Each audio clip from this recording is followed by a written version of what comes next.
Welcome back to the Infinite Rabbit Hole. I'm your host, Wes, here to lead you on our journey where we delve into the legends of the deep, which will hopefully be the beginning of a new series for us covering many different creatures of the ocean that have roots based in the stories of old, and some even based in science and fact. Today, we are covering the legend of the mighty Kraken, which may be one of the most famous and well-known out of all the tales that originated at sea. And today, we have with us Jacob. How you doing today? My back hurts, but I'm here, and I'm ready to hear about the Kraken and hear what you see what you cover. It. I know Jeremy and I kind of got into the Kraken when we were talking about the Bermuda Triangle a little bit, but like their version of the Kraken. So I'm stoked to see what else there is. There's a lot, and also at the same time, not a lot. If that makes sense. It was a lot to go through, to be honest. But as next we have Jeff. Jeff, man. Yo, what up? How are you doing? I'm doing good, man. Actually, just took a shot of Kraken prior to this, not even knowing that you were Cheers doing to that. the Kraken. That happens to be what I'm sipping on at the moment as well. Ooh, I might have to skedaddle out of here while you're doing one of these paragraphs and grab me one real quick. But yes, I'm good. I'm ready. Let's go, Kraken. Hell yes. And last but certainly not least, we have Kenzar. How are you doing today? I'm pretty good actually. How about you, Wes? I'm doing pretty good. I'm That's tired, good to hear. but I'm feeling good. I'm ready to talk about this. That's good. I'm excited. I like Kraken. Yes. Yeah, Kraken, the creature and the liqueur is two of my favorite things. Right. I want to feel included. I'm drinking a monster, which some would consider the Kraken to be a monster. So there we go. Very, very true. I'm not a drinker, but I got a ghost cup. Oh, there you go. It's about as close to Cheers to that. Cheers. close to crazy things. I like that you have the picture behind you right now. Oh, yeah.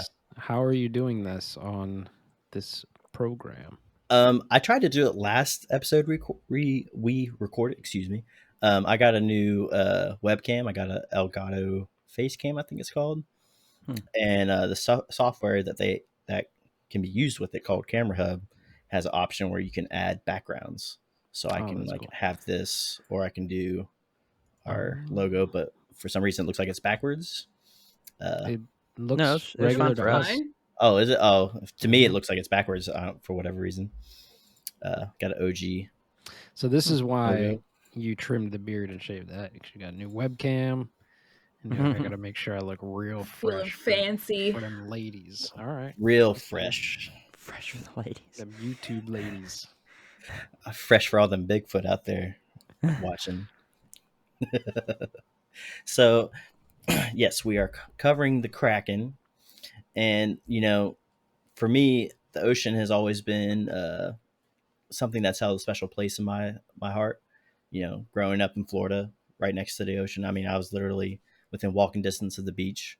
And then, once I graduated high school and joined the Navy, going on deployment, like I loved being out to sea. And it's still one of my fondest memories of my time in the Navy. And, it's always fascinated me wondering, what all may be just below the surface, because there's still a ton that we don't know about the oceans and what's still down there, waiting to be discovered. How do you guys feel about the ocean as a whole? Dude, so I have this theory. I'm sure it's not my theory, but I feel like there's probably a super advanced civilization down there.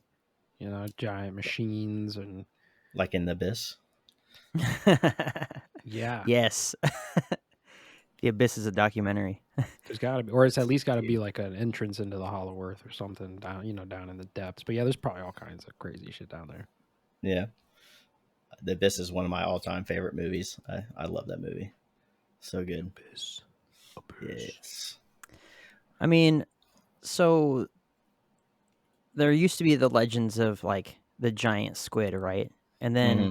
what, like 20 years ago, they found that there actually is a giant squid, like I forgot how big the thing was, but it was discovered a new type of squid that's apparently the biggest dang squid they've ever seen in their, in history. And I mean, if something like that can just go undocumented for so long with stories and legends to back it up, then Hmm. I can't see why there wouldn't be the Kraken. Or, the Kraken is a very wide term for many different types of sea creatures depending on, location and where it's at. It's kind of all summed up into the Kraken, right? And that's Yeah. popularized through I think what was it, Clash of the Titans, and then there was the Pirates of the Caribbean franchise. They had the Kraken and stuff, and they both look different. And but honestly, if there's something as big as the giant squid and blue whales and all kinds of stuff, and those are at a level that we can get to, then I don't Hmm. know. The Marianas Trench is gigantic and it's super deep, but I've heard that it's not the deepest trench that's in the ocean, or it could not be. That it's just the deepest discovered trench in the ocean. Hmm. So what is truly down there, right? I think we've discovered 5% of the ocean and the animals in it. So sure, I mean, why not? Why couldn't there be? Yeah. Maybe maybe, or that they were at one point, right? That Hmm. there was some sort of a fact behind all the myths and legends. So yeah, it doesn't bother me one bit to think about it. I personally don't like the ocean because I like to be able to see what's underneath me when I'm swimming. So like swimming in Florida wasn't bad because you could see 100 feet away from you, but generally speaking, especially here on the West Coast, it's really dirty water, so you can't really see underneath you. So it's just like, ugh, nope, I'm good. Okay. So it's not that you don't like the ocean, it's that you don't like knowing what's in the ocean. No, yeah, I just don't like the the mystery of what's around me, and not necessarily even like sharks. Like I don't want to step on a broken piece of glass when I'm going up to the shore, something like that. It's just all kinds of stuff. I don't want to step on a dirty needle, because I'm in California. It's Yeah. just, whatever it may be. I just like to be able to see, and so for that reason, I don't, really go in there very much. Except for when I was in the Bahamas, I did some snorkeling there, and it was pretty cool. Yeah. Yeah. It's beautiful down there for sure. Crystal clear water. Mm-hmm. It's amazing. Yeah, that's why I like. I don't necessarily swim in them because they're really cold. But the most of the rivers and some of the lakes up here are like crystal clear. So Mm.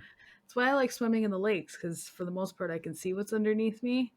Um, the ocean to me, I love the ocean. I'm from Alberta where there's just lakes, barely any lakes. So when I moved to the West Coast and I had the ocean in my backyard, I thought it was the coolest thing. And the ocean out here is gross. I don't want to go anywhere near it. I just like looking at it. The deeper the water, the more afraid of it I am. But I am so fascinated by what's going on in the ocean. Like Jake said, I think it's only like 5 to 7% of the ocean that's actually been discovered, and it covers 70% of our planet. That Hmm. is an incredible stat to me, and it just blows my mind. And Yeah. the ocean is so fascinating, but so terrifying all at the same time Yeah. because it's just so unknown. Well, you guys have like off your coastline. Are you in like Western Canada? Yep. So you have Caddy off the shores, and in the Yep. lakes you have the Ogopogo. So either way, if you can't see what's around you, you're gonna get eaten by a Nessie like Oh, monster, right? totally. Totally. I want like I said, I don't want to go anywhere near it. I just like to look at it. I'll walk down the pier and I'll stand on the pier and I'll watch the fish in the water, but that's about as far as I'll go. Yeah. Yeah. Uh, I mean, ever since I was a kid, like going into the ocean or even any large body of water, like if I'm ever at a point where like I look down and like I'm in water deep enough that I can't see the bottom, that like gives me the heebie-jeebies, you know. Like I just like, you know, it's a massive pucker factor going on, you know, times 10. You know, and you know, it's not necessarily related to the Kraken, but you know, having seen Jaws as a kid, Yeah. you know, like I just had that irrational fear that, you know, there's something that is going to like grab me or whatever, you know. You want to know what it was for me? Stingrays, because Yeah. I was like, I think 10 or 11 was when Steve Irwin died, and I thought he was the coolest guy ever, and then a stingray killed him, and I was like, nope, I'm out, the ocean is not for me. I And at was that just point I had never seen the ocean before in my life, was so literally just thinking the same thing, that and jellyfish, because I've been yep, stung by a few jellyfish, Oh and it's man. yep, just like, you know, they weren't terrible. It wasn't like a hospital trip or anything like that, you know, but it was still, it sucked, you know, and I Oh couldn't yeah. see it until it was on me and tangled up, you know. I'm just like, this yeah. is garbage. But yeah, Yeah. Turns out stingrays are really cool. Just by Yeah. the way, apparently I they have taste one as good a too. tattoo. I mean, I'm growing up in Florida. I'm sure Jeff can back me up on this, but like in Daytona, we had a jellyfish season and we had a shark season. We called it more like a shark week, but like jellyfish season, literally the beaches are just completely covered in jellyfish that wash ashore and whatnot, and there's just like they're everywhere in the water. You can't like go in the water without touching one, you know. And I've been in the water, you know, like surfing or just hanging out at the beach, and like had it, you know, I think the worst was I got stung by like 4 jellyfish at once one time, Ugh. and it Ouch. like I said, it's not like the worst thing. Like I didn't need to go to the hospital or nothing, but it's just very uncomfortable, and it's just a very irritating pain that like takes a long time to fade. It's like a bee You know, sting. It pulsates and it doesn't feel good, but it's not like a, yeah, oh no, I'm dying. But it's like, man, I really wish I hadn't have had that happen. yeah, Yeah. You yeah, got pee on it. yeah. And I'm all out of Uh, pee when it happens, you know. It's just I'm how it works, you know. Yeah. I'm here to pee and get stung by jellyfish, and I'm all out of pee. Yeah, but also, you know, growing up surfing, there was times like shark, like what we called Shark Week, was sharks would follow, you know, the fish that they eat uh, into like knee deep water, you know, hmm during certain times of the year. So you could literally be in knee deep, waist deep water, and there'd be sharks in the water. And I've literally been like just like waist deep water, felt something brush up against my leg. I look down and I see, you know, the tail of a shark swimming away. And I'm just like, oh, awesome, cool, all right, Okay, time for that me. would be super cool to me though. You Like know, sharks don't scare me like they do most people. I mean, they kind of freak me out, but like I don't know. It's more the idea of what they could do rather than what when I actually see one. Oh yeah, don't You get know? me wrong, I'd be nervous, but like that would Yeah, be pretty kind of cool yeah, I personally. just ate fresh caught shark the other day. hell My yeah, cousin went fishing 5 minutes from here and caught a bonnethead shark, and we fried it up. Delicious. I've yeah. been trying to Shark. catch a leopard shark down here in SoCal. That's my goal before we leave this area, is to get a leopard shark. Anything over 3 feet, and you can take it home with you. And I just got tipped off on the where to do it and what bait to use. That I've been doing it in the wrong spot with the wrong bait, and I was like, oh. They're That'll like, do they're it. That like, would you're over there, you're over here, right? I'm like, yeah. And they're like, what bait are you using? I was like mackerel, I think. And he's just like, oh yeah. He's like, you are in like the prime area for leopard sharks. You need to start using shrimp. He's like, I don't care. Go to the grocery store, get some raw shrimp, throw it on your hook, and huck it out there, and I guarantee you'll snatch one in like 20 minutes. And Yeah, I'm like, um, man, I've spent hours, days. Yep. yeah. My dad and our neighbors uh, on the street we lived on used to go fishing all the time on the jetty down at Ponce Inlet in Florida, and they would catch shark all the time. Shovelhead, uh, freaking. I think they even caught like a small hammerhead one time. hmm Uh, I forget what other sharks there are, but I mean, typically they're only like 3 feet or so. You know, the ones that I've seen in the water that brush up against my leg, no more than 3, maybe 4 feet. You know, Right. not enough to like give you a life threatening injury, but enough to deal decent damage. Nibble some toes. Yeah. But most shark they don't care for the taste of our meat. They'll bite thinking we're something else, and then realize, oh no, I don't like you, and let go, and then go on their way. So there's at least that kind of peace of mind in a way. You're not going to get eaten, but you'll bleed to death, depending. Yeah. Solace. Yes, thank you. Thanks. You don't have to worry about like going down the gullet, drowning in a shark's mouth or some shit, But, that was an irrational fear of mine as a kid, so food for I was thought. afraid of the shark that was in the pool. It was only in the Oh, pool dude. when nobody else was around. It was Yeah, just at me in night. the pool. I'm literally so glad you said that, because I had that. I wasn't going to bring it up because it sounds so dumb, but like you're in the pool by yourself, and then I don't know, in my mind, dun, Yep. dun, You know- and I'm just like, nope, I'm out. You know the first Ace Ventura movie where he falls inside the tank because he thinks Mm. Snowflake is in the tank, what and I the always shark grabs him and starts thought. dragging him Dude. around. So my Oh, dad, I mean, grew up on that sort of comedy and stuff. Monty Python, all those really funny movies, right? Mhm. And yeah, I mean that was a classic in the Owens household, and my parents had a swimming pool in their backyard, and they also showed us Jaws when we were like 8, right?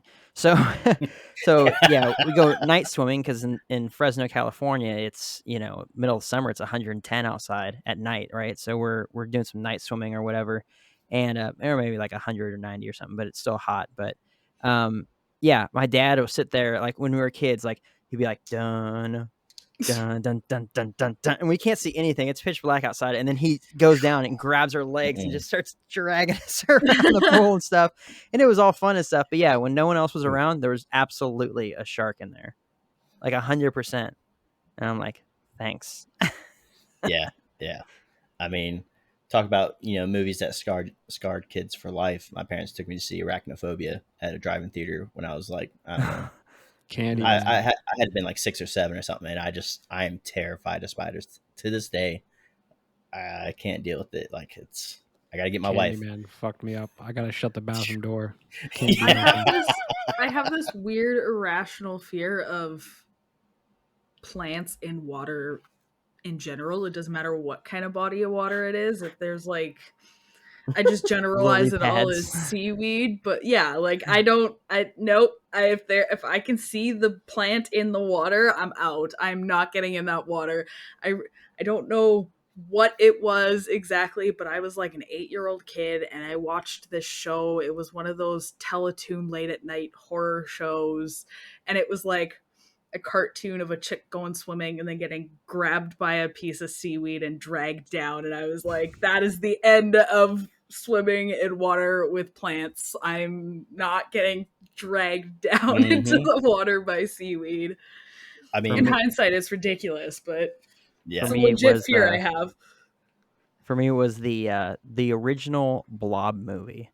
There's a scene.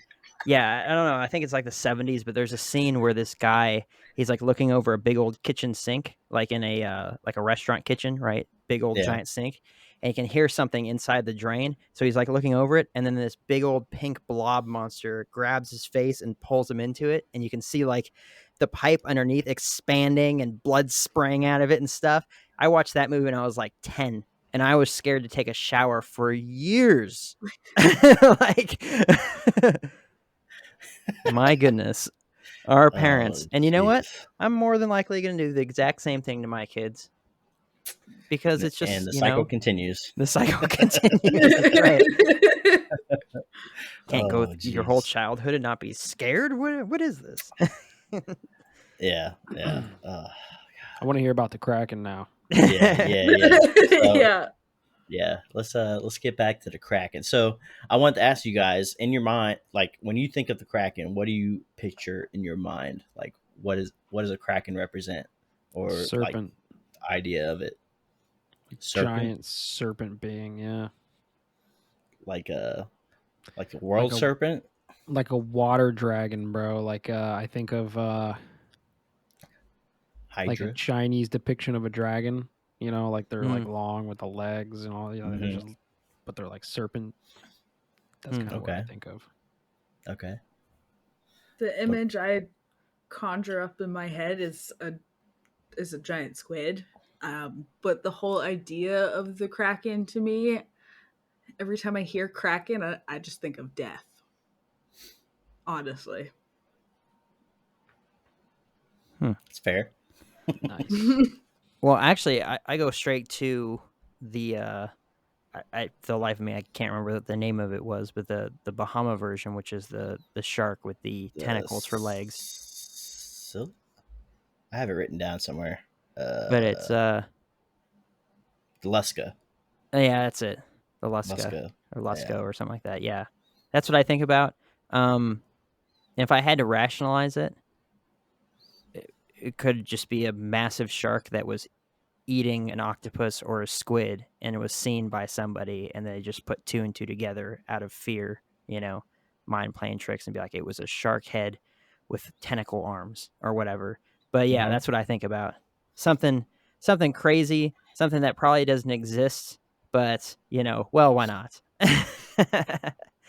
Well, I mean, a lot of things that, there's old tales about, there's usually some truth in them in some form or fashion, and we'll get into that with the Kraken for sure. But, Hey, travelers. Let us take this opportunity to thank everyone for watching The Infinite Rabbit Hole. If you enjoy our shows, please subscribe to our channel right now. And click on the bell so you can be notified every time a new video goes up. Now, back to the infinite rabbit hole.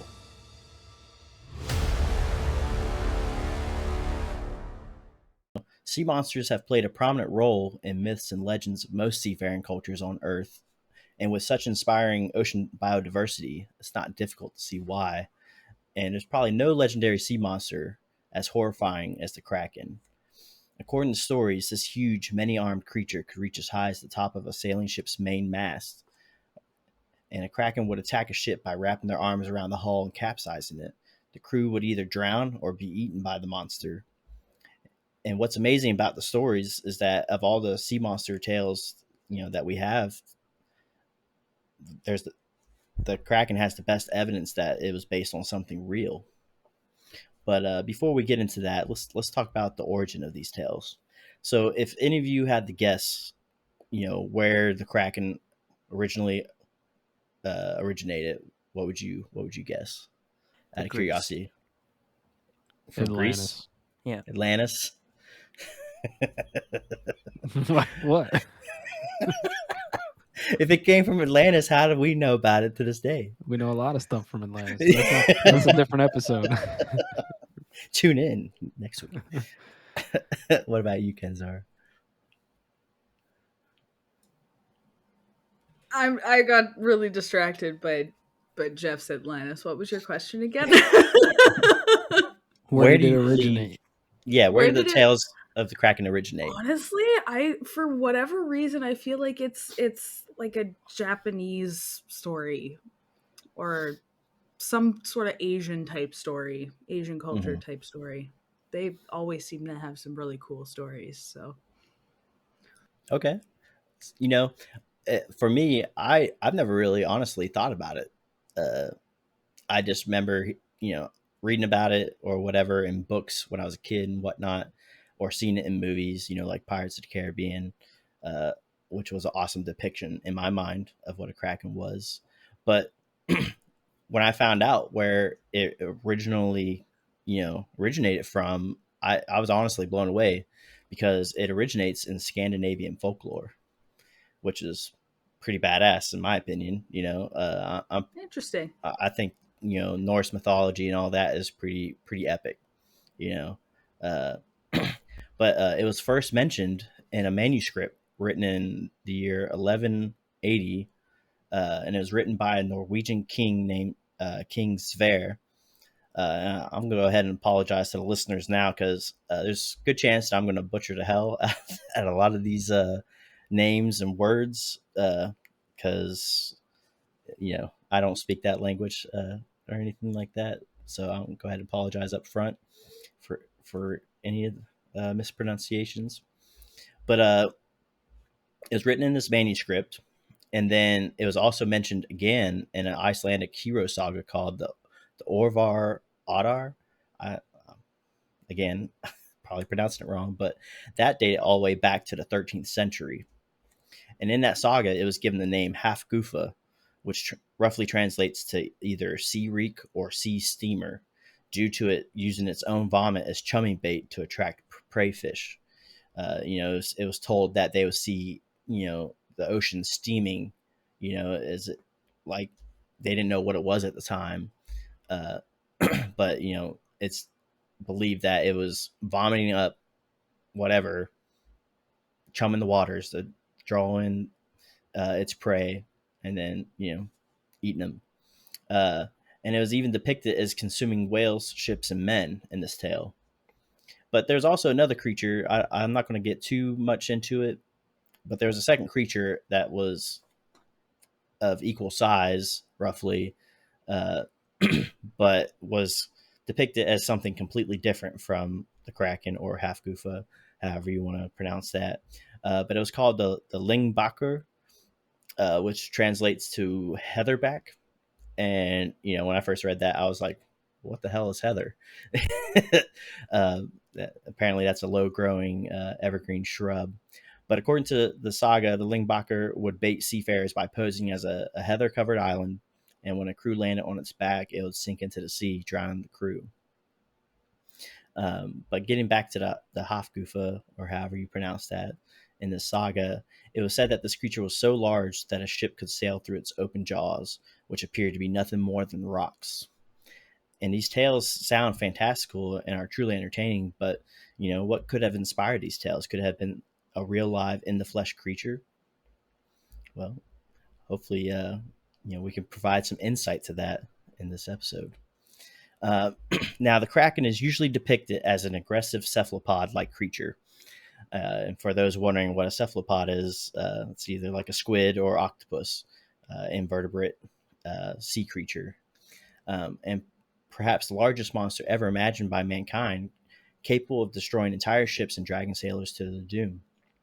The exact description varies from story to story, storyteller to storyteller, and the details such as the number of tentacles and the color of its skin often change, but there are always a few things that remain a constant in these tales.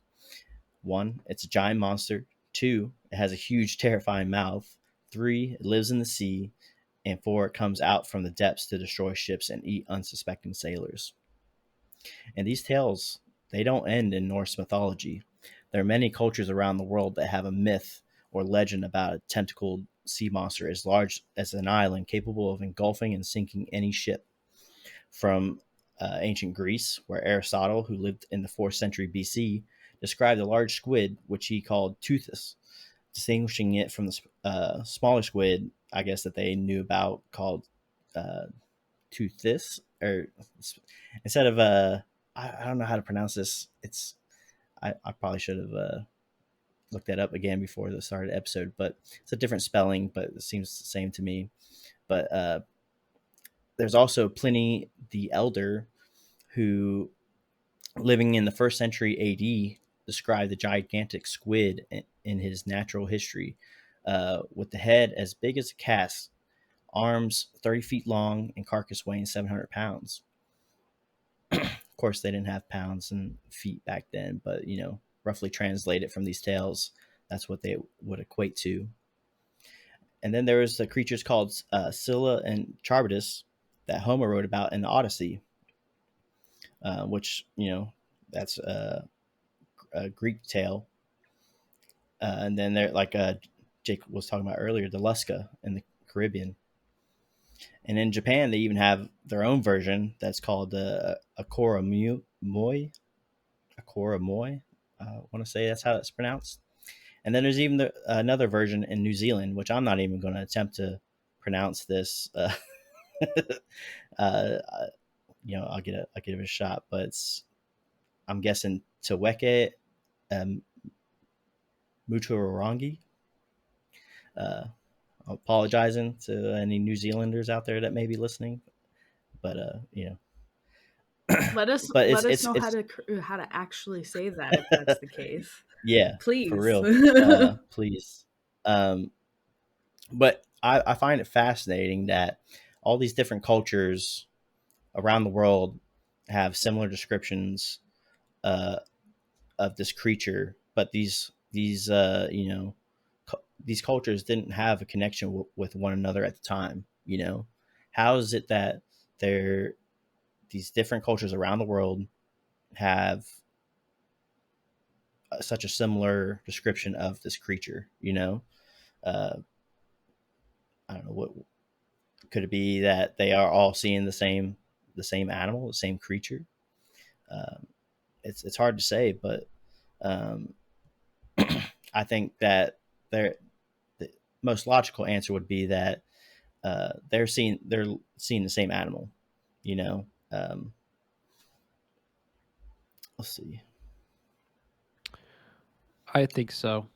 Yeah. I mean, everything in our society has that same kind of thing to it where, I mean, freaking agriculture pops up around the world when these people can't, well, as far as we know, they weren't connected or sailing Hmm. across the oceans, although that might not be the case. But yeah, I think all these beings existed on some level, like giants or cryptids, the Kraken, whatever it is, it definitely existed, in my opinion, way before like the last ice age or during the last ice age. Remember they were talking Hmm. about the Box Saga and that whole area of land that wasn't affected, like who maybe in there. I don't know, but it makes sense that those stories would carry on and then be spread around the world by whatever ancient civilization that gave us all the math and the things.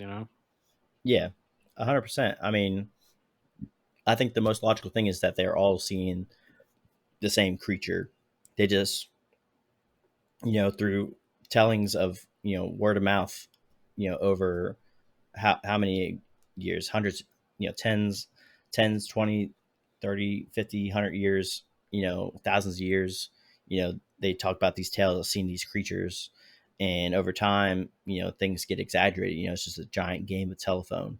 Oh, did you hear about what these sailors said they saw? Things like that, and it just ended up growing into these epic myths and legends that we now know today. Um, I mean, I love it.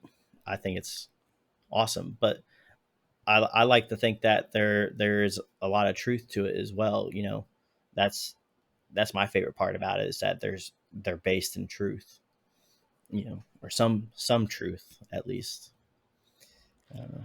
I think that it's more likely that they all saw the same thing, that it was just a global phenomenon or a global um, uh, animal that just didn't really, maybe it had I don't know, if we like lined up all the countries and stuff and we kind of like made a line across the globe, Jeff. Maybe we could see roll his eyes. Maybe we could see like a clear, I don't know, migration pattern or something like that, right? Like we see Hmm. with some other creatures where they go from north to south or whatever, right? Yeah.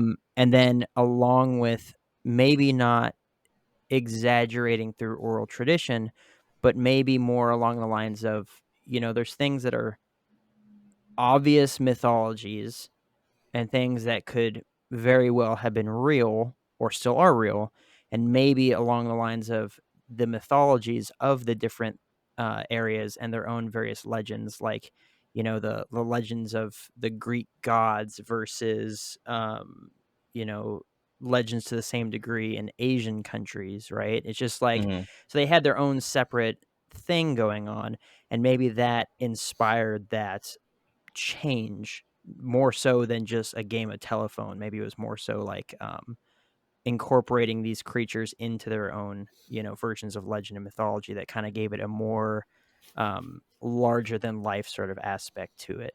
And also Scandinavia, which covers Sweden, Denmark, and Norway, covers about 1% of our listener base, and we just probably lost all of them. Thank you, Wes. Way to go, Wes. Or we may have gained more. I mean, hopefully, Like, fingers this idiot's crossed. trying. No.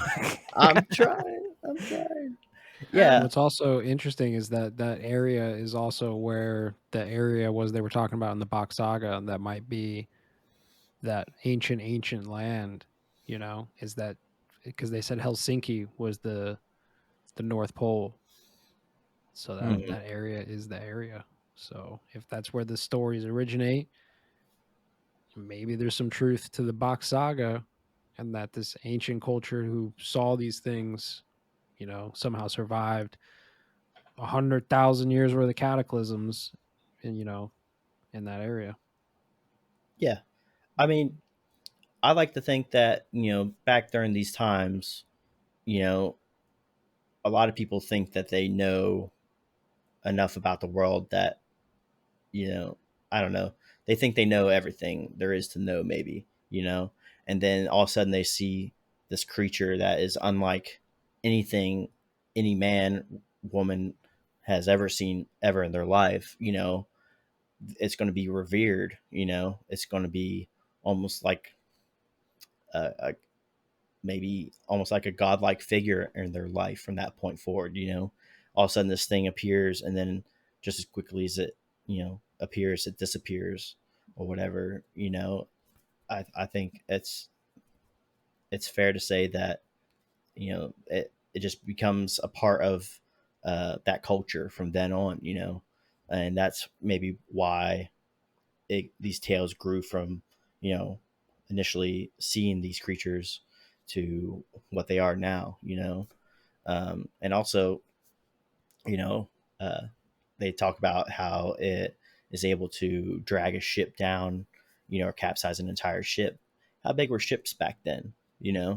uh, not like what we have today. So their Depending on the descriptions. location, if you were in like I don't know, in England, like in the medieval time frame, you might get actually no, like more later on into like the colonial time frame is when you actually got like the big ships with the massive masts and all that stuff. But a lot Mhm. of northern European countries actually utilized ships that were just like the Viking longboats, like Mhm. the French, the English, the Picts, the obviously the Vikings, all in that area. They all used the longboat style ships, which weren't very big, could carry, I don't know what, like maybe 50 people, not very Mhm. tall masts and stuff. So really, if you compared it to today, you'd say it was a large boat, right? A large Mhm. sailboat, Mhm. not a ship, which they would have considered a ship. But for us, it'd be like, I don't know, a ship is like, a yacht or an aircraft carrier or something like that, a floating Yeah. city versus Mhm. back then, which it was just a vessel that could carry multiple people, Mhm. you know, and maybe bigger than a dinghy, right? That's not even something that I ever thought about either. So like you just flipped this whole thing upside down for me already. Like I'm totally looking at this in a whole new light. The ships back then were a whole lot smaller than they are Mm. now. Mhm. So the creature, the Kraken, probably wasn't nearly as big as it seems now. Probably a And creature that's a lot smaller than what the story portrays. possibly, I mean, but spoiler alert, from what we know now of giant squid, um, which it's most likely what these sailors of old saw. you know they can grow up. They've been measured up to 46 feet long, at least the There you go. carcasses Yeah. that they found. you know um, and it's believed that there's some that could have reached up lengths of up to 60 feet. you know and that, compared to those ships of that time, you know that's big enough to wrap an entire ship, with its tentacles and whatnot. Oh heck And yeah. uh it's I mean, I can't imagine. I mean, if you've ever seen the movie Master and Commander, I love that Hmm. movie. Great movie. But like, imagining back then when they had ships of that size, uh, you know, I couldn't imagine being a sailor back then. There's so much unknown about the ocean and the world as a whole. and it's just you and your crew and just doing whatever it takes to survive. And then, if back in those times of Vikings and whatnot, if you're on these smaller ships and you're out, in the middle of the sea, and one of these creatures came up and it's as big or bigger than your current longboat, I can't imagine what I'd be thinking, at that time. Like I'd be terrified. Dude, what a like magical era of humanity, man. Yeah. People, when they didn't really understand things and like everything had like a deep purpose or a meaning, or like there was Hmm. some deity attached to it, like there was something, Yeah. there's something about that that's very like, I don't even know the word. What was the first word I used? Do you guys remember? I don't even remember. Magical. Magical. Yeah, that's it, man. You know what I mean? Like, does that make sense? And Yeah, it's like dude. No, 100%. regardless regardless of like the gods that these ancients talked about that they saw or whatever, regardless if that's real or not, their experience with that is super real. Like when the thunder would strike and they'd be like, that's Thor, it's like they really believe that. So whether it's true or not, the experience for them is still as it's if it's real. true. And Yeah. it's just like, it's wild, dude. Yeah. Like that's kind of like the where I was going with it is, they're still learning about the world. They're exploring, there's no one person that has seen everything there is to see, far from it. No, extremely little. And to see something like this, you would have to imagine that it was a sign of some sort, like you're meant to see it, and that's why I was saying like maybe it became some revered creature, that it became a part of their culture, from then on, uh, and it became this fantastical, mythical creature, to their culture, uh, and I think it's exactly how you describe it. It's something magical, and I like to think that things that we don't understand is magic, to us, and yeah, I like that. I like to think that there's still things like that out there waiting for us to figure out. Just for comparison for the listeners. So I just did a quick Google search. Didn't get to page 3 on this one, but next time. The average Viking longboat was between 45 and 75 feet long and generally held about 50 people and sometimes could hold more than 100, depending on the amount of, availability of space, right? Today, the average multi-hull sailboats are between 40 and 45 feet. So basically, what we would consider today as a sailboat is what they considered to be a substantial sized ship that they could actually transport a good amount of people in. So yeah, so definitely, I think that if we are talking about something that, an animal that's 45 feet long and maybe could get bigger, then this absolutely could have been, where this story originated. And I agree that it was like before scientists could come and spoil all the fun, science has to come and butt its way up in there and be like, oh, well, actually, this is a mollusk and blah, blah, blah, blah. And be like, you know what? Shut up. I want to think that this is some like crazy sea creature that could eat you in your sleep at any time, snatch you up out of a window or something like that. I need to get these kids to bed. But, yeah, it's just what a cool time frame for discovery and figuring stuff out, how to traverse the oceans in a longboat, how to identify things and how to pass along information. And and maybe there was some flubbing of the numbers and stuff when it came to the if this was Scandinavian legend, or so they say. I mean, those people were all over the place, conquering different areas and, very Hmm. well could have made it all the way into what's now currently the United States. So, I mean, they were like all over the place. They're trading with other cultures, they were invading. So, say, one of these raiding parties that lasts a year, and right at the beginning of their trip, like a month in, they see one of these things. And then on the very back end of it is when they're relaying the information that they saw one to their loved ones when they return. How much could the length and the size change in a year of just trying to remember or, reliving that moment of the capsized ship or whatever it was, maybe even if the ship was just destroyed in a storm and the dead bodies were being cleaned up by one of these things, who knows? But, that relaying of information. So, yeah, I mean, it's entirely possible that they were real or are real. And, the numbers could have been flubbed, or it could very well have been there were massive squids that would attack these vessels. Because what the heck do we know? We're not going across the ocean in a vessel that big anymore. Some people do sometimes, where they're like, I'm going to sail around the world, those crazy folk. But generally speaking, if we're going across the ocean, it's in a container ship, a cruise ship, an aircraft carrier, some kind of metal vessel. We're not doing it in a wooden boat. Well, some people do, but those Yeah, well, those that's people the are a crazies. different breed. Yeah.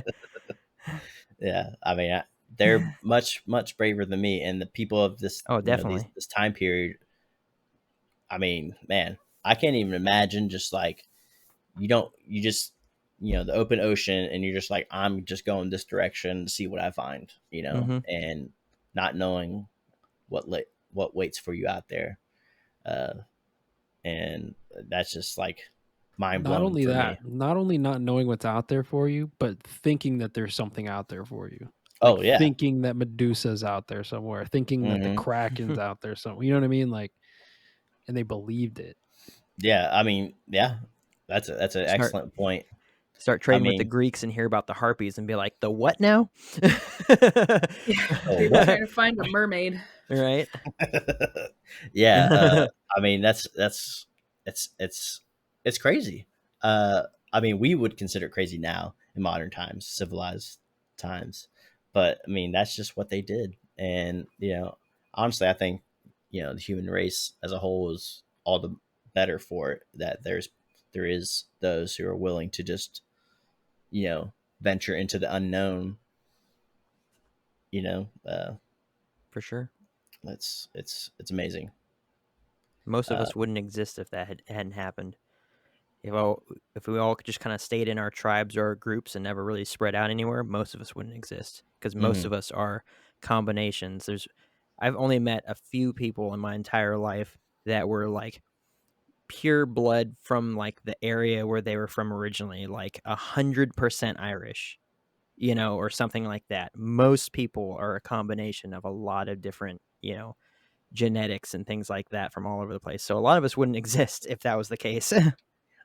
I would even venture to say that in this current day and age, that it's a percentage of 1% of of people that are pure, if at all. I'd say probably lower. But I mean, yeah, I mean, that's what I meant. Like, if at all, like I think it'd be fair to say that there probably isn't any pure blood or whatever, quote unquote. We're all mudbloods. Yeah. We're all the better for it, as a except for Jeff. He's an alien. I'm actually Nigerian. Yeah. Yeah. Oh, you're not kidding? No, I'm not kidding. I got DNA results. I remember when he brought this up on his show Shadow Band. He makes it a really big point, and I think it's great, actually. How many percent? Like 1. That's enough. That's more than 0. I was thinking about making shirts. What would they say? I don't know. I'm a Nigerian. Yeah. Something like that. Interesting fact. I was actually, I'm pretty sure that I was filled a quota when I went into boot camp out of California, and my recruiting station marked me as African American for my paperwork. So I show people every once in a while. I print off my entry paperwork, and the block is checked for African American, and I'm just like, well, there you go. There you go. It's hilarious. No one changed it. They all saw me. Went all the way through. Geez. All right. Hey, whatever. I mean, I guess I could have been Let like it ride. South African, or something like that, but still, Hey, it that's it technically was African. silly. I mean, being African doesn't necessarily mean, you know, the color of your skin dictates, that Yeah, you're I know. African or whatever. I I was mean, just sitting hell, here thinking about it. I was like, how many, um, you know, Asian Asian people I've met that have like English accents because they're from England. It's just like there's so many mhm. people mixed up all over the place. It really doesn't matter. Yeah, it doesn't. Uh, I was literally just like thinking in my head. I was like, Egypt's in Africa. Uh, you know, they don't. They're desert people. You know, tan skin. You know what? I was Uh, trying to feel like special, and now I feel crushed. So why do you feel crushed? I don't know. I just feel crushed. You That shouldn't. being said, I literally know a South African that I work with, and he looks just like me. So yeah, I'm not special at all. Well, all right. Yeah, All right. So, anyways, Nigerian though. Nice. hell yeah, bro. I don't know what else to say about that. It's a revelation to me. Yeah, you don't have to say nothing. Just we were talking about it, so All right. just Hey, I have no idea where I'm from other than what my family's told me. But they say that I'm part Native American, that I have family that's Native American, and then also like Scottish, Irish, German, uh, mainly, or you know, English, I guess too. I mean, my last name's King, and you know, all of our surnames come from back in the day, uh, you know, from whatever your family did, whatever their part in society was, and I don't know, maybe there's royal blood in me for all, I don't know. I've never looked. I think about it every now and then, but then I forget about it, and I'm just like, oh, whatever. I've traced it back on my dad's side. I traced back to the last king of the Scots. So technically, I'm Nigerian prince. So So you're the guy that's been emailing me. just gonna say, keep an eye on your inbox. I might be jumping in the DMs. True story though. Blocked. All right. Blocked. I mean, I do believe that there's Native American in me because I have naturally black hair, like legit black hair. So I do believe that. I think it was my mom told me that. And, my mom and dad told me that. Um, I don't know what nation or tribe or whatever, but enough in me that give me naturally black hair. All right, Jake.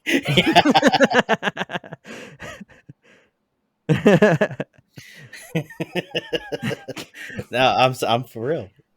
I mean, I don't Alright. have enough to really show Get- nowadays, get- but Let's continue, but get the 23andMe or Ancestry.com, whatever, and find out for sure.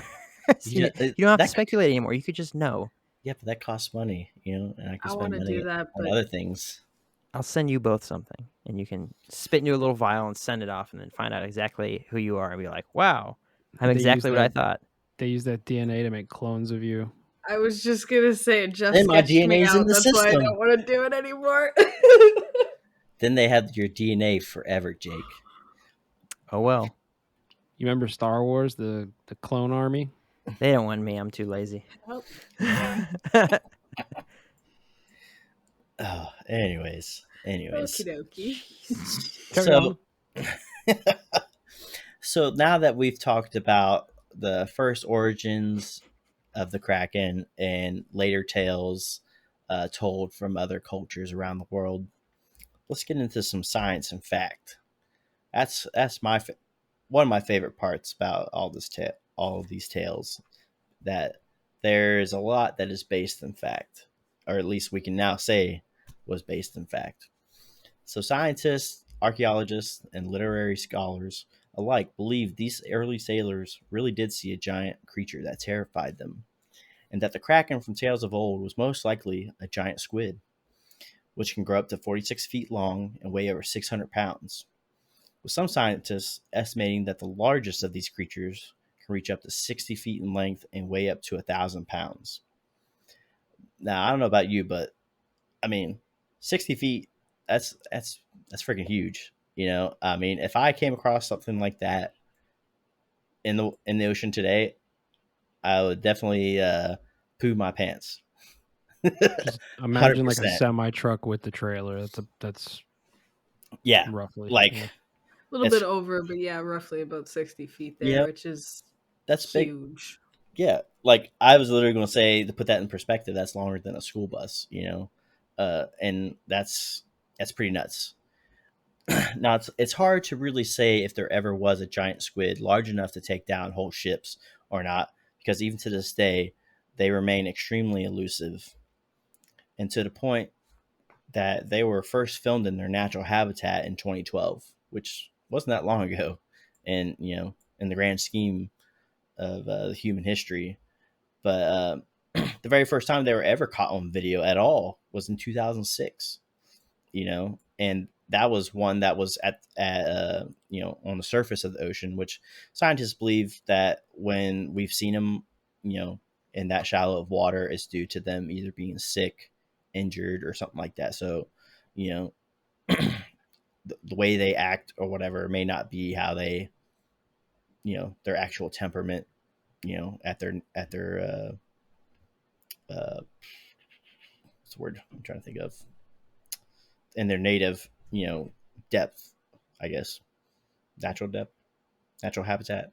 Uh, uh, but you know, like I said, that wasn't that long ago in the grand scheme of human history. And before that, the only evidence that even existed, or even proved that they existed, was washed up, bloated bodies, found on shores. I remember reading about one that washed up in St. Augustine. And at the time, nobody knew what the hell it was. It was just like, what is this giant blob? Calamari. What is this? What is this massive rotting blob? Like, what the hell is this? Like, it.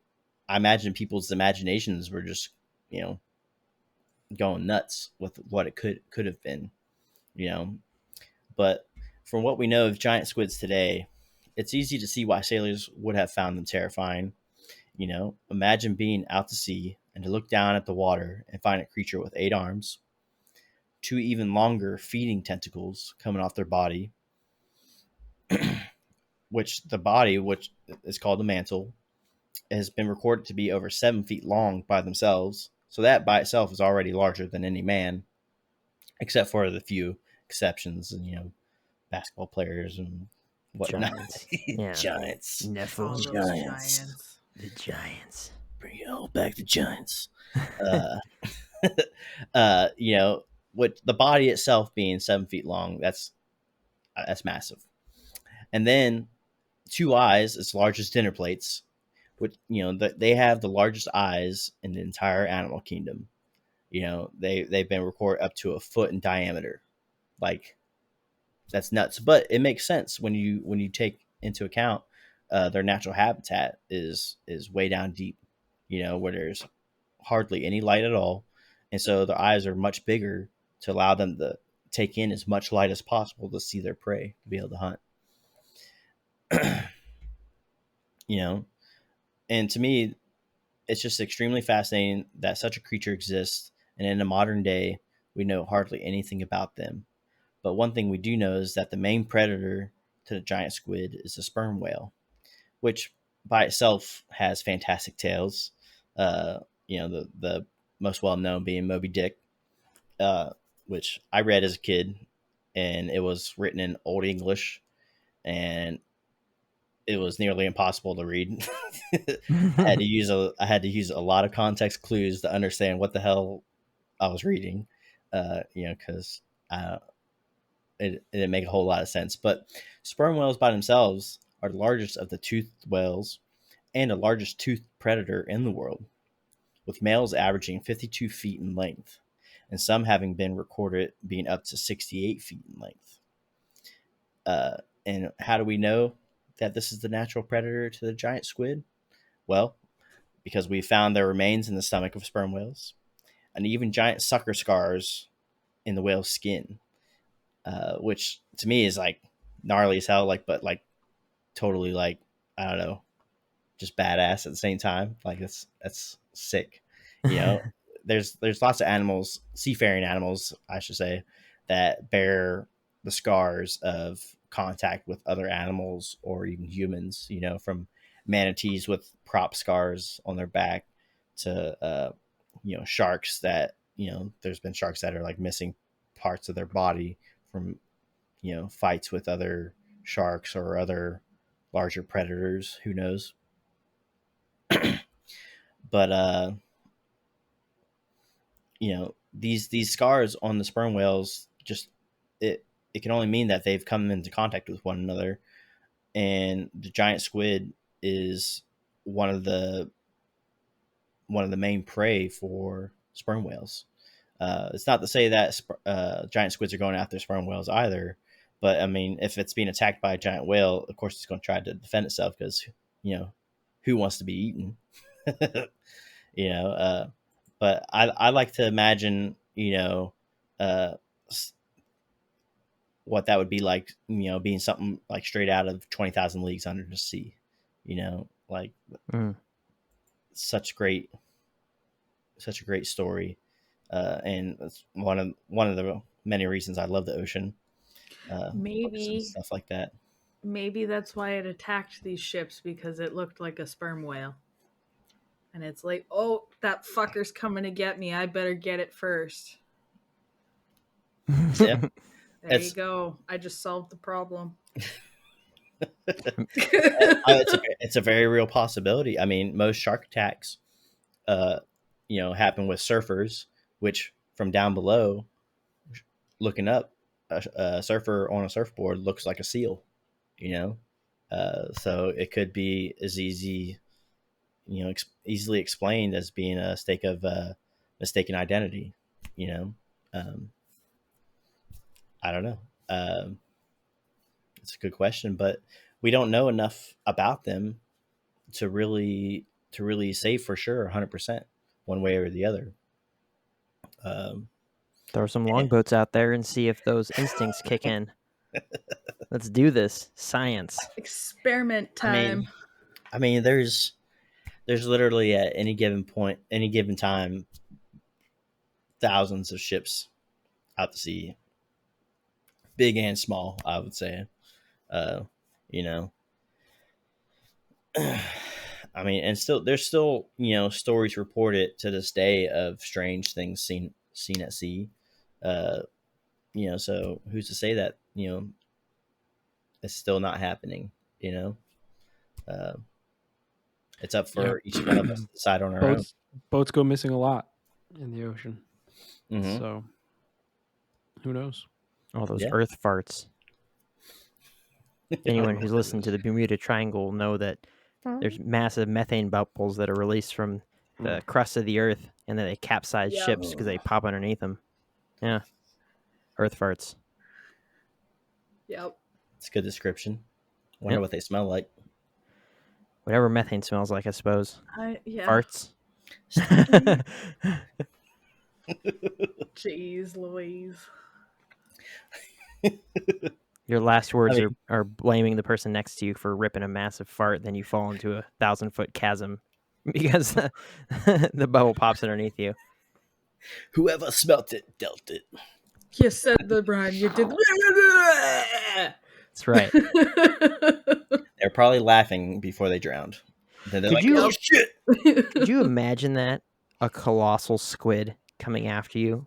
I was just like, because you said that they have scars on the sides of whales, and I'm sitting here thinking, I was just like, oh yeah, they've got like teeth on their tentacles, and so I like looked them up, and on the suckers they have these serrated edges and stuff. They look like saw blades, and then on the very tips of their like the pointy ends of their tentacles, they have these hooks all over it on the suckers too.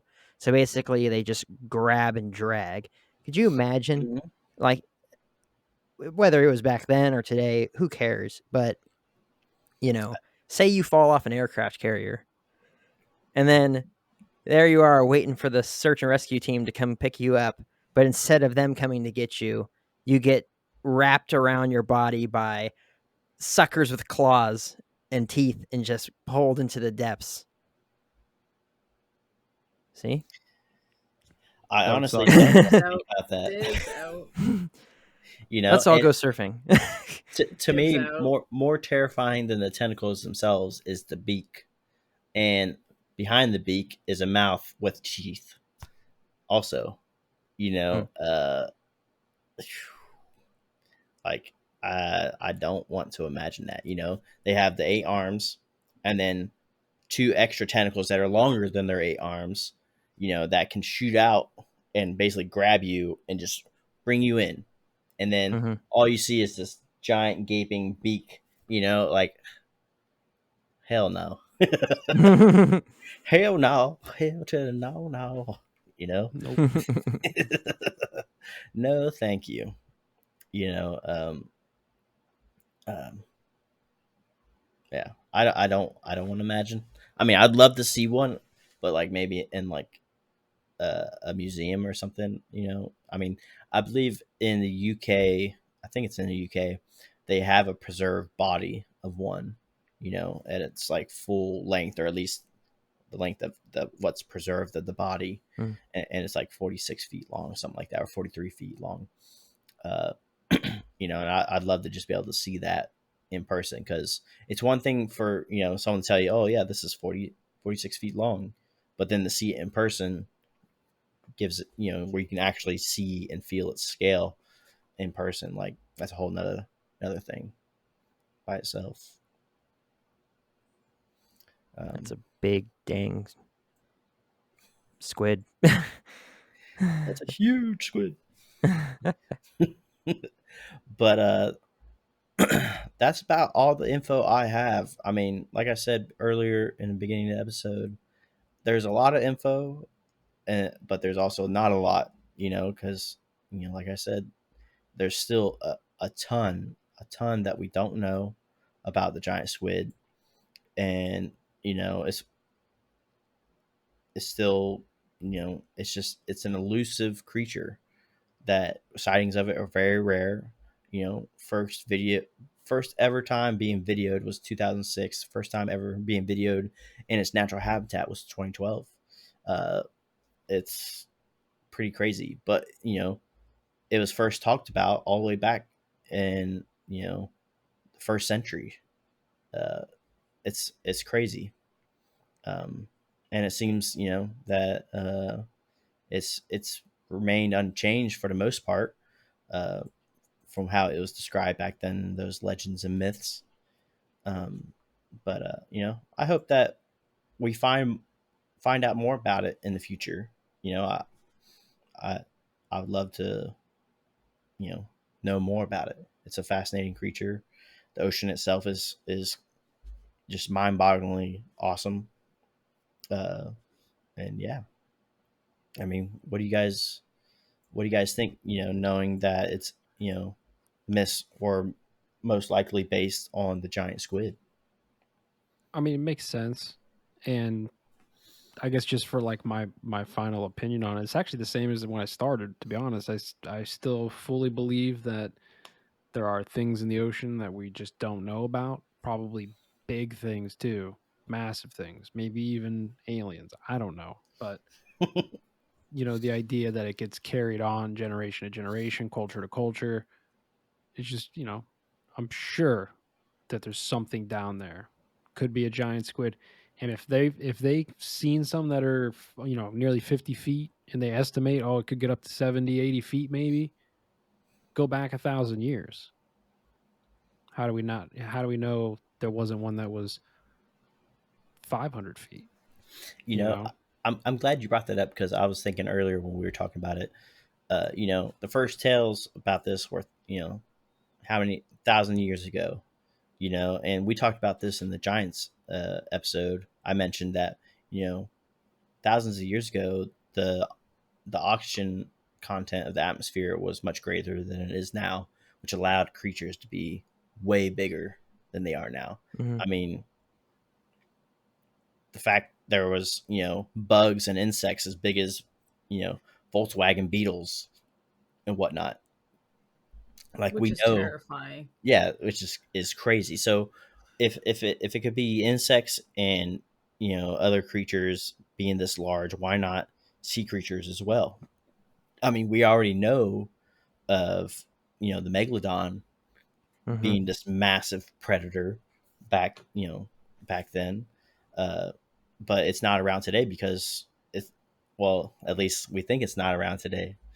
We'll have to get into that later on. But foreshadowing, yes. But we'll definitely going to get into that. Um, but that in itself is another extremely fascinating thing, that there's these creatures that were that large. And I was recently a few months. Well, I guess it was back in April. I was at the Museum of Natural History in DC, and they had like a full scale like megalodon like thing in there, and Hmm. I was just like, I walked around the corner not expecting to see it, and I was just like, oh shit, like Cool. it's just crazy, like damn, like a real life Jaws. But yeah, um, Yeah, I think they're definitely real. I'm Team Kraken. hell yeah, cheers to that, bro. Hashtag Kraken is real. I'm also Team Kraken, but the animal, not the drink. I do not partake no mo. But yeah, I mean, I'd like it to be, in my heart, I'd like it to be some crazy looking animal, right? Like one thing that we uh, go back on quite a bit is the platypus, right? Or the bat that it's a mammal that uses echolocation, um, or the platypus because it's a mammal that lays eggs and it's got toxic spurs on it and all kinds of wild stuff. And truth be told, we have way more animals than just that are seemingly mixtures of different things. So really, when it comes to like the likelihood that a shark with tentacle legs would exist, I mean, it sounds crazy, but is it really all that crazy? I mean, Um, whales used to have legs. I mean, it's true, and they still will at some point. They'll come for us, but I think that the jury's out on that one, on whether or not it's like some of the more crazy legends. But I mean, we know the colossal squid exists. So sure, and I agree with what both Wes and Jeff, but what you were saying is that why couldn't there have been one that was 500 feet long, and all we have now are the ones that are smaller, that are whatever, and it could be because of the oxygen content, and that could have played a part in the availability of food, right? That the Mhm, smaller ones can succeed where the bigger ones die out. mhm, And maybe they're two different species. I don't know, you know, because we have normal squid and then we have colossal squid. And why couldn't we have super duper colossal squid, right? Or something like that. or So yeah, super I Kraken. mean, super duper massive colossal squid. So yeah, I definitely believe that there was probably more truth to those legends than we give them credit for. That they Oh weren't yeah. just another culture or another group of cultures, rather. Looking at what you first said about all these different areas that at the same time had the same sort of a sighting or a legend surrounding it. Hmm. That they weren't just making stuff up and saying, "Oh my gosh, they were so big." It could have been because of the ship sizes, and it could very well have been because these things were freaking massive, right? Hmm. And now maybe we just have the leftovers or the ones that haven't died out all the way. Who knows? But Hmm. yeah, definitely like to learn more about them as time continues and these elusive creatures get found out more about. I honestly think that our space exploration is a gigantic waste of funding because I would much rather know what's in all the deep dark cracks of the earth and inside of the water than I would about some stupid moon rocks. I really could care less, right? And What if so there's space squid, man? the Come on. space squid. If you watch Neebs, it's the space mammoth.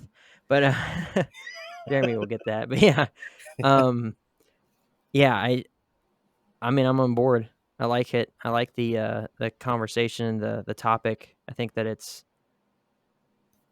it's probably one of the more plausible things that we've talked about in a while. I mean, Bigfoot, we all 100%. seem to kind of agree on it.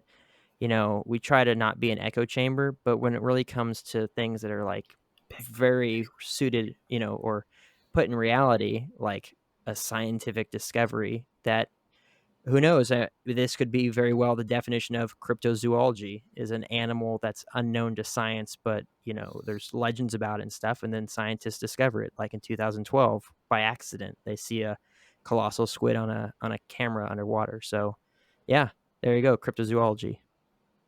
It's a great way to sum it up. Yeah, for I sure. like it. Yeah, no, I like the idea that there was this 500-foot creature just destroying ships, because like that's just awesome to me. Metal Killing as all the fuck. people. But yeah, Eat but them all. it's so hyped up and so fantastical. It's too good to be true, almost. So I like the idea of, like I said, these boats weren't that big. So, like I said earlier, this totally got flipped upside down for me. These boats weren't that big, so these giant squids, which have always been around for all we know, have just been carrying on with their lives, seeing this boat that looks like a sperm whale and is like, that guy's coming for me. I gotta get him before he gets me. He takes down the ship, calls it a day. That's the end of it. The squid's safe. We have a Kraken story from the one lone survivor, or the one guy who saw it, or whatever the case may be. I like the fantastical story, but it makes me feel better knowing more of a realistic side. Makes me feel better about the ocean. Yeah, it's definitely a scarier thing to think about, knowing that it's based on a real creature that we know exists to this day. Could you imagine how many people that would feed? Like, I'll go eat calamari, and it'll be That's a like these hell of little a lot of tiny squids calamari. and stuff, and like the Yeah. little, like, well, they're not little, but the suckers and stuff. That would feed a lot of dang people. I mean, maybe we should, kind of pursue finding out more about the giant squid by, I don't know, hunting them. That may be why they're so rare now. They may have just been Yeah. eaten. Well, Yeah. let's get the rest of them. I mean, almost every restaurant I go to nowadays seems to have calamari as an appetizer. Well, I just mean over the course of the last whatever 10,000 years. Yeah, like we yeah. could have eaten them off just like we did. Nearly We didn't hunted even to eat extinction buffalo. We just fucking hunted them for the hides, but same thing. in the wings. I'm just kidding. And the wings. All Stettler those sea buffalo cows wings. were one of those creatures that were said to be a mermaid, but they went extinct in I think it was the 1920s, because we just hunted them. They looked like manatees, basically. Sea cows, huh? Yeah. All right. Were they smaller manatees? Were they skinny? Long, I don't flowy know, hair? but it was one of those creatures that was mistaken for a mermaid. So maybe don't hunt them. Okay, fine. Oh. Can't hunt what you can't find. That's right. 95% of the ocean still left over. There's plenty of them. Let's go back to hunting them. I'm sure of it. Yeah. We'll find something else. It's fine. Yeah. Yeah. Good episode, Wes. Well, thank you. Mhm. I mean, this is something that when I rejoined the podcast, and you and Jeremy were talking to me about writing our own episodes or whatever, Mhm. and first thing that popped in my mind about covering was the Kraken. Like, I don't know, that's just it'll always stick with me. Just something that I would love to see something like that. I mean, being on deployment on an aircraft carrier, I've seen lots of crazy things out to sea. Been through crazy typhoons and storms and whatnot. Waves and swells big enough to damage even an aircraft carrier. To seeing the ocean literally as smooth as glass, not a single ripple, wrinkle, anything, like literally just perfectly smooth for as far as you can see. Like that's literally one of the craziest things I've ever seen in my life, and I'll never forget seeing that. Um, and that's just on the surface. To think, we talk about the oceans cover 70% of the planet, right? But I think another thing we don't really consider is that the ocean isn't just this flat thing. It has depth to it, and there's this unseen terrain throughout. And sure, we've mapped out a lot of that undersea terrain and whatnot, but we don't really know what's down there, and that unknown portion of it will continue to fascinate me until the day I die, I'm sure. I mean, you can think about like, I think the biggest mountain range in the world is under Oh the yeah, ocean somewhere. yeah. There's Right. So think about like a mountain range, and think about all the creatures that live in a mountain range, not just one mountain, like a whole Mhm. range of mountains. I mean, you got Mhm. bears and lions and all kinds of stuff, right? And there's caves that things can live in. So now think about the biggest mountain range ever is Mhm. underwater, and like There's what could be living there. there's literally underwater rivers of brine in the oceans, Yeah. which is crazy. There's these creatures that literally have iron, like they're made partially of iron to be able to survive in these extreme conditions near geothermal vents under, on the bottom of the ocean. It's just crazy. There's definitely way more You've to got creatures discover. like eels who can go between freshwater and saltwater too. Like Mm-hmm. that's baffling to me. Well, even if you could sonar the whole bottom, which I think we've done a lot of, but you could Yeah. sonar the whole bottom of the ocean, and you'd be like, yeah, there's a mountain range there, but unless you know where the cave entrance is, and that cave entrance could lead into a cave system that's miles long, just like on the surface, but it's 2 Down miles to under an the ocean. hollow earth. As And who above, so knows? below. Who knows what lives in there? You know what I'm saying? Yeah, no, for Yeah, sure. I mean, I don't know if any of you guys have heard of this game, but it's called Subnautica, and Yeah, it gives me it's a great game. insane was it submechaphobia? I think it's called. It's fear of like the Deep ocean. deep ocean. Yeah, like creeps me the hell out playing that game. Like it's I love crazy. watching those videos of like we're just going to use the Titanic as an example. I love watching videos of the Titanic and you see like the animals in the background, but like just the whole idea of all of that just looking beyond what's right in front of you there just into the depths of the ocean. That's terrifying. Mm-hmm. Like anything could come at you, but it makes me so uncomfortable, but it's so fascinating to watch. I love it. Oh yeah, It's weird, but I love it. uh, yeah. I mean, there's literally the stuff of nightmares down there. I mean, Oh hell, yeah. anglerfish, Guardians of the Nightmare Realm. pure nightmare fuel. Yep. Yeah, but yeah. Uh, I mean, there's way more that we're going to be able to cover about the ocean, probably more than we'll ever be able to cover on this podcast. While we're still alive, I'm sure there's going to be new discoveries and stuff in the coming years. Things that are just wild and crazy, that no one could have ever imagined existing, and I look forward to that. I look forward to hearing about these things. Next up, the Abyss. Oh yeah. All right, well, Speaking of that, what is the next episode? Hmm. Do we just not tell the listeners anymore? Is that a thing? well, it's changed so much. I Well- mean, we could say what the next episode is, but next thing you know, it's going to be pushed back 3 months. Yeah. So it's just easier to just not tell them True. anything. Fair enough. Stay tuned to find out what we cover next. Next The Friday, suspense is you'll probably just better, anyways. So next Friday you'll find out what's going to be covered next. And it's going to be a surprise to all of us. That's right. Alrighty, this has been another episode of the Infinite Rabbit Hole. Thank you so much for joining us. Please check out our webpage, infiniterabbithole.com. You'll find links to all of our platforms, social medias. Join us on our Facebook group. There's a lot of fun going on there. Just join up. You can post all kinds of stuff. Just please, nothing political. But yeah, come hang out with us. Come leave us a voicemail. please leave us a voicemail. We have all these people we that love the voicemails. constantly hit us up and stuff, but we want voicemails so we can play your beautiful voice over the next available episode.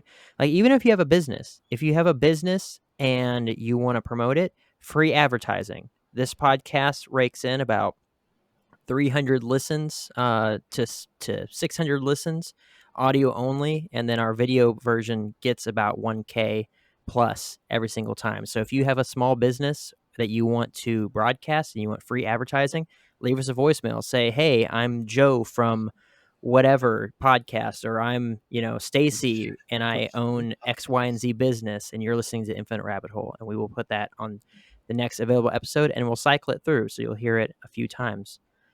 But yeah, please come hang out with us.